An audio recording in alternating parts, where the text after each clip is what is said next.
Whenever you're trying to find a value of k, the object is to make two fractions equal to each other. So then you can just cross multiply and solve. And some of these are going to be easier than others. So I see this is a fraction and this is a fraction. So I'm going to move that other fraction to the other side.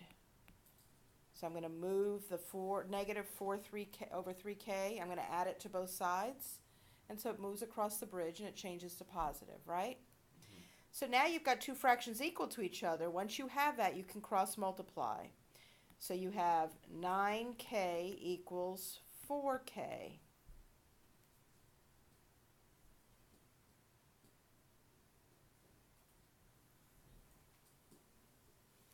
And we got to leave the k alone, so we have 5k equals 0. So k equals 0.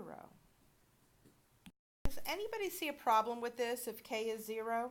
What would be the problem with that? They don't cancel out. Where would I have a 0? On one side but not on the other. No, where would I have a 0 if I put 0 in for k?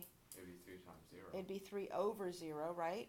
Or over 0, and 3 times 0, 4 over 0. Can you have 0 in the basement? No. So this is not a valid answer because it makes one or both of the fractions 0. So the answer here is no solution. Okay? So even though you think you have an answer, it's not always the answer. You have to check it. If you have two fractions equal to each other, you can already cross multiply. And here we clearly have two fractions equal to each other. But what I'm going to do first is put a parenthesis around this guy because he's a package deal before I cross multiply. Because if not, you're going to do it wrong. And I'm going to write it out as 4 times 2 plus a equals 6a. Does everybody understand what I did with the cross multiplication?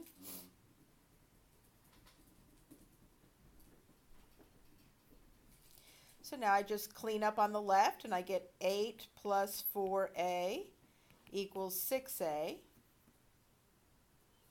And then I'm going to subtract 4a from this side. And I get 8 equals 2a. And divide by 2. And a equals 4. And in both cases, if I put a 4 in there, it doesn't make it 0, right? And if I put a 4 in there, it doesn't make it 0. So that is a valid answer. You got it? Now how do I check this? On my y equals screen, I put 6 divided by 2 plus x. And in the second y equals screen, I put 4 divided by a. And then you type in a 4 and your x column, y column, and y column. These two should be the same, and they're going to each be a 1. I want everybody to do that on your calculator. Method 1. The left side isn't one fraction, it's two fractions, right?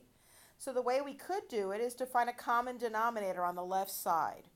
Well, you've done this before. This guy needs a 4, and this guy needs an x. Does everybody remember that from before? Yes. So now we have 12 times 4 is 48. Plus 3x over 4x equals 3 halves. And now we have a fraction on either side. We're going to put a parenthesis around there. And we're going to multiply, cross multiply. We have 2 times 48 plus 3x equals 12x. Because 4x times 3 is 12x.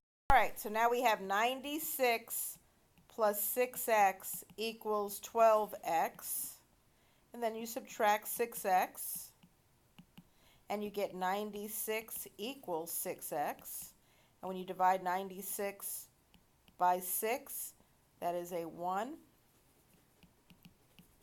Carry the 3, 16, yes, it is a 16.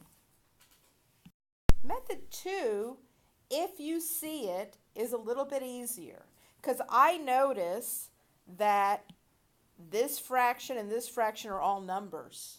So if I move him over here, I'll have 12 over x equals 3 halves minus 3 fourths. And that you could do on your calculator. And 3/2 minus 3/4, I believe, is 3/4. Now it's a lot easier. It's easier to cross multiply. So here you would have 48 when you cross multiply equals 3x, and x equals 16.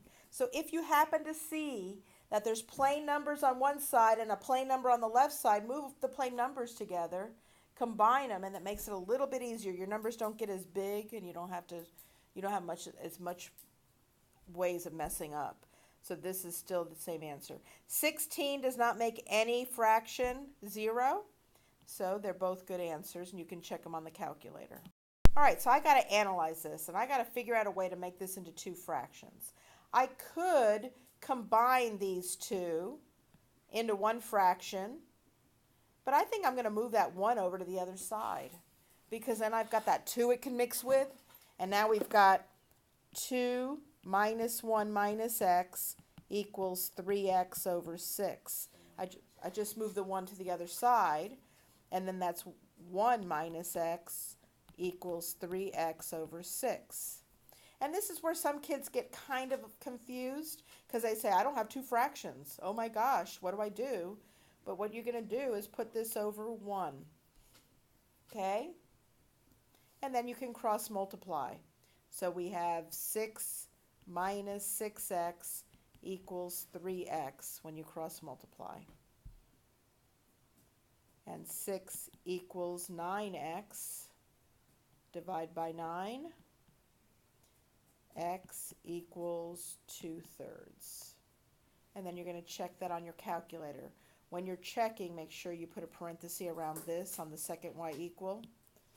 You put a parenthesis around that fraction, and you should be able to get that it's 2/3. Everybody check it for me.